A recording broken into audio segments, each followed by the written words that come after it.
వైశాఖ పురాణము 4వ అధ్యాయము వైశాఖ మాస ధర్మాల వివరణ. Welcome back to Anu devotional voice. నేను మీ అను. వైశాఖ పురాణం 2-3 అధ్యాయాల్లో ఏ దానాలు చేయాలి, వాటి ఫలితాలు ఏంటో తెలుసుకున్నారు కదా.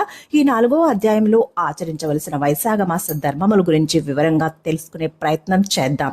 ఈ పరమ పవిత్రమైన వైశాఖ మాసంలో స్నానం ఎలా చేయాలి, ఎక్కడ చేయాలి, ఏ సమయంలో చేయాలి, 2 పూటలా భోజనం చేయొచ్చా, భోజనం ఎలాంటి పాత్రలో చేయాలి, ఎలాంటి వారు గాడిద కడుపున పుడతారు, ఎందుకు పుడతారు, కోటి జన్మల పాపాలు పోవాలి అంటే ఈ వైశాఖ మాసంలో ఏం చెయ్యాలి, స్నానం చేస్తూ శ్రీ మహావిష్ణువుని ఎలా ప్రార్థించాలి అని ఎన్నో రహస్యాలు ఈ వీడియోలో ఉండబోతున్నాయి. వీడియో చివరి దాకా చూసి లైక్ చేసి 10 మందికి షేర్ చేసి ఛానల్ని సబ్స్క్రైబ్ చేసుకోకపోతే సబ్స్క్రైబ్ చేసుకుని బెల్ సింబల్ని టచ్ చేసి ఆల్ అనే ఆప్షన్లో పెట్టుకోండి. నాది ఇంకో ఛానల్ ఉంది, లింక్ డిస్క్రిప్షన్లో ఉంటుంది, దాన్ని కూడా సబ్స్క్రైబ్ చేసుకుని సపోర్ట్ చేయండి.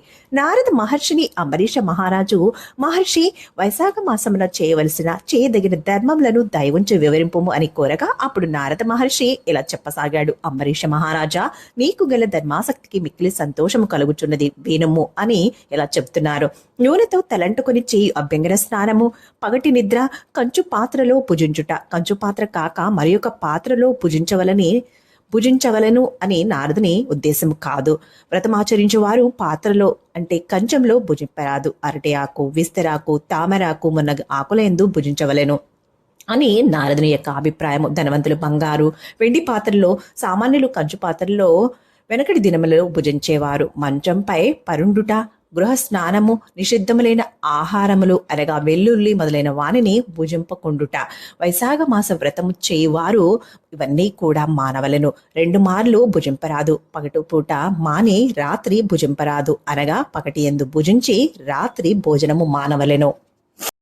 వైశాఖ మాస వ్రతమును పాటించువాడు తామరాకుపై భుజించిన పాప విముక్తుడై వైకుంఠమును చేరును. వైశాఖ మాస వ్రతమును పాటించువారు ఎండలో నడిచి అలసిపోయిన వారి పాదములు కడిగి ఆ జలమును భక్తి శ్రద్ధలతో తలపై చల్లుకొనవలెను. ఈ ఉత్తమమైన వ్రతము మార్గాయాసము నొందినటువంటి ఉత్తమ బ్రాహ్మణ్ణి ఆదరించి ఉత్తమ ఆసనంపై కూర్చుండబెట్టి వారిని శ్రీ మహావిష్ణువుగా భావించి వారి పాదములను కడిగి ఆ నీటిని ఆ పవిత్ర జలమును తలపై చల్లుకునిన వారి పాపములన్నీ కూడా పటాపంచలై నశించును. ఆ జలమును తలపై చల్లుకునిన గంగా మున్నగు సర్వతీర్థములు యందు స్నానము చేసిన పుణ్య ఫలితము లభిస్తుంది. విష్ణు ప్రీతికరమైన వైశాఖమున నదీ తటాకాది స్నానము చేయక తామరాకు మున్నగు ఆకులు యందు ఆహారం విష్ణు పూజ చేయక కాలము గడిపిన ప్రాణి గాడిద కడుపున పుట్టి తర్వాతి జన్మలో కంచర గాడిదిగా జన్మించును. ఆరోగ్యవంతుడై ఉండి కూడా దృఢ శరీరము కలిగి స్వస్థుడై ఉన్న వైశాఖమున గృహ స్నానము చేసినచో నీచ జన్మను పొందుతాడు. వైశాఖమున నదిలో కాని తటాకాలలో కాని స్నానము చేయని వారు 100 సార్లు కుక్కగా జన్మిస్తారు. అలాగే స్నానము లేక వైశాఖ మాసమును గడిపిన వారు పిచాచమై పుడతారు. వైశాఖ మాస వ్రతమును ఆచరించినప్పుడే వానికి పిచాచత్వము పోవును. వైశాఖ మాసంలో లోబి అయి జలమును అన్నదానము చేయని వాడు పాప దుఃఖమును ఎలా పోగొట్టుకుంటాడు, పోగొట్టుకోలేడు అనేది భావన.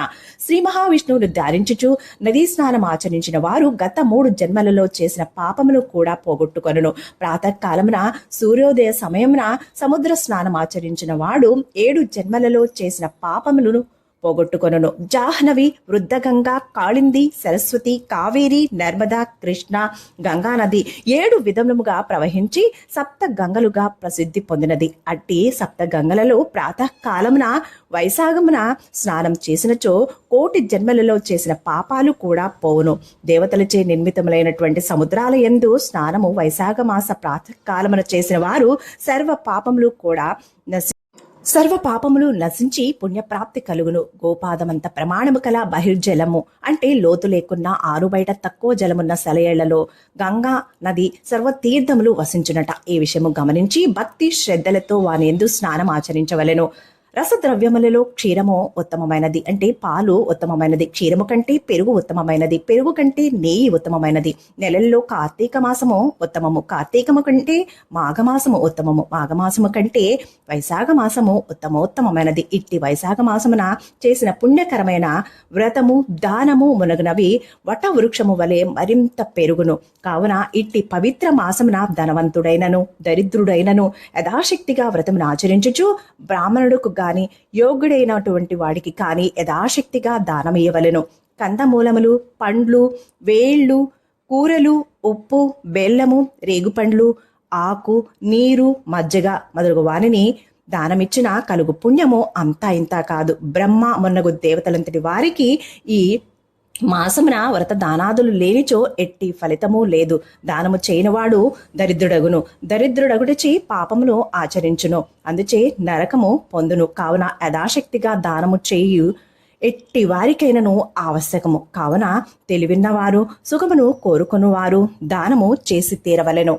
ఇంటి లోపల ఎన్ని అలంకారాలున్నా పైకప్పు లేనిచో ఆ ఇల్లు నిరర్ధకమైనట్లు జీవి ఎన్ని మాస వ్రతమును ఆచరించినను వైశాఖ మాస వ్రతమును ఆచరింపనిచో వాని జీవితం అంతయు వ్యర్థము. అన్ని మాసముల వ్రతము కంటే వైశాఖ మాస వ్రతము ఉత్తమమైనది అని భావన. స్త్రీ సౌందర్యవతి అయినను, గుణవంతరాలైనను, భర్తను కలిగి ఉన్నదైనను, భర్తను ప్రేమించుచు భర్త ప్రేమను పొంది ఉన్నది అయినను వైశాఖ మాస వ్రతమును ఆచరింపనిచో ఎన్ని లాభాలున్నా కూడా వ్యర్థములే. అలాగే కూర పప్పు ఎంత ఉత్తమమైన, ఎంత బాగా వండినా ఉప్పు లేనిచో వ్యర్థములైనట్లుగా వైశాఖ మాస వ్రతములు చేయనిచో ఎన్ని వ్రతములు చేసినా అన్నీ కూడా వ్యర్థములే. స్త్రీ ఎన్ని నగలు ధరించినను వస్త్రం లేనిచో శోభించదో అట్లే ఎన్ని సద్వ్రతములు ఆచరించినను వైశాఖ మాస వ్రతము ఆచరింపనిచో అవి శోభింపవు. కావున ప్రతి ప్రాణియు ఈ విషయము గమనించి వైశాఖ మాస వ్రతమును తప్పక ఆచరించవలెను. సూర్యుడు మేషరాశి యందుండగా వైశాఖ మాసమున శ్రీ మహావిష్ణువు దయను వైశాఖ మాస వ్రతము ఆచరించి పొందవలెను. ఇట్లు చేయనచో నరకము తప్పదు. వైశాఖ స్నానాధికమొచ్చే సర్వ పాప క్షయమై వైకుంఠ ప్రాప్తి కలిగి తీరుతుంది. తీర్థయాత్రలు, తపము, యజ్ఞములు, దానము, హోమము ఉన్నగు వానిని ఇతర మాసములలో చేసినచో వచ్చు ఫలము కంటే వైశాఖమున వ్రతమును పాటించిన పైన చెప్పిన వానిని చేసిన వచ్చు పుణ్య ఫలము కంటే అధికము. మహారాజైనను, కాముకుడైనను, ఇంద్రియ లోలుడైనను వైశాఖ మాస వ్రతమును ఆచరించినచో వైశాఖ మాస స్నానం చేసినంతనే సర్వదోషములు నశింపచేసుకుని పుణ్యవంతుడై వైకుంఠమును చేరును. వైశాఖ మాసమునకు శ్రీ మహావిష్ణువే దైవము. వైశాఖ మాస వ్రతారంభమున స్నానము చేయుచు శ్రీ మహావిష్ణువుని ఇట్లు ప్రార్థించవలెను. మధుసూదన దేవేశ వైశాఖే మేష గేరవౌ ప్రాతః స్నానం కరిష్యామి నిర్విఘ్నం కురు మాధవ అని ప్రార్థించిన పిమ్మట క్రింది శ్లోకములను మంత్రములను చదివి అర్ఘ్యమును ఇయ్యవలను. వైశాఖే మేషగే భానౌ ప్రాతః స్నాన పరాయణ అర్ఘ్యం తేహం ప్రదాస్యామి గృహాణ మధుసూదన గంగాయాః సరితః సర్వాహు తీర్థాని చహ్రదాశ్చయే గృహ్ణీత మయా దత్తమర్ఘ్యం సమ్యక్ ప్రసీదత. వృషభః పాపినాం శాస్తాత్వం యమ సమదర్శనః గృహాణార్ఘ్యం మయా దత్తం యథోక్త ఫలదో భవ అని ప్రార్థించి అర్ఘ్యమునిచ్చి స్నానమును ముగించుకొని పిమ్మట మడి పొడి బట్టలను కట్టుకుని వైశాఖమున పుష్పించిన పుష్పములతో శ్రీ మహావిష్ణువును పూజించవలెను. వైశాఖ మాస మహిమను వివరించు శ్రీ మహావిష్ణువు కథను వినవలెను లేదా చదవవలెను. ఇట్లు చేసినచో లోగడ జన్మలలో చేసిన పాపములన్నీ నశించును, ముక్తి లభించును. ఇట్లు చేసిన వారు భూలోకవాసులైనను, స్వర్గలోకవాసులైనను, పాతాళలోకవాసులైనను ఏచటను వారికి కష్టములు కలుగవు. వారికి గర్భవాసము, స్తన్యపానము కలుగవు, అనగా పునర్జన్మ ఉండదు, ముక్తి సిద్ధించును. వైశాఖమున కంచుపాత్రలో భుజించువారు శ్రీ మహావిష్ణువు సత్కథలను విననివారు స్నానము దానము చేయనివారును నరకమునకే పోదురు. బ్రహ్మహత్యామన్నకు పాపమునకు ప్రాయశ్చితము కలదేమో కానీ వైశాఖ స్నానము వ్రతము చేయని వారి పాపమునకు ప్రాయశ్చితము లేదు. తను స్వతంత్రుడై ఉండి తన శరీరము తన ఆధీనంలోనే ఉండి నీరు తనకు అందుబాటులో ఉండి స్నానమాడు వీలున్నను స్నానమాడక నాలుక తన అధీనంలోనే ఉండి హరి అను 2 అక్షరములు పలుకుకున్న నీచ మానవుడు జీవించియున్న శవము వంటివాడు, అనగా ప్రాణము మాత్రముండి వినుట చూచుట మున్నగు లక్షణములు లేని శవమలే అతడు వ్యర్థుడు. వైశాఖమున శ్రీహరిని సేవింపనివాడు పూజింపనివాడు పంది జన్మనెత్తుతాడు. పవిత్రమైన వైశాఖ మాసమున వైశాఖ మాస వ్రతమును పాటించుచు ప్రాతకాలమున బహిర్స్నానము చేసి తులసి దళములతో శ్రీ మహావిష్ణువు నర్చించి విష్ణు కథా శ్రవణమును దానమును చేసిన వారు మరు జన్మలలో మహారాజులై జన్మింతురు. పిమ్మట తమ వారందరితో కలిసి శ్రీ మహావిష్ణువు సాన్నిధ్యమును పొందుతారు. శ్రీ మహావిష్ణువును నిశ్చలమైన నిర్మలమైన మనస్సుతో సగుణముగను నిర్గుణముగను భావించి పూజించవలెను. విన్నారు కదండి, ఇదే వైశాఖ పురాణము 4వ అధ్యాయము. మరో మంచి అధ్యాయంతో కలుద్దాం. సర్వేజన సుఖినో భవంతు. శుభం. Thank you for watching.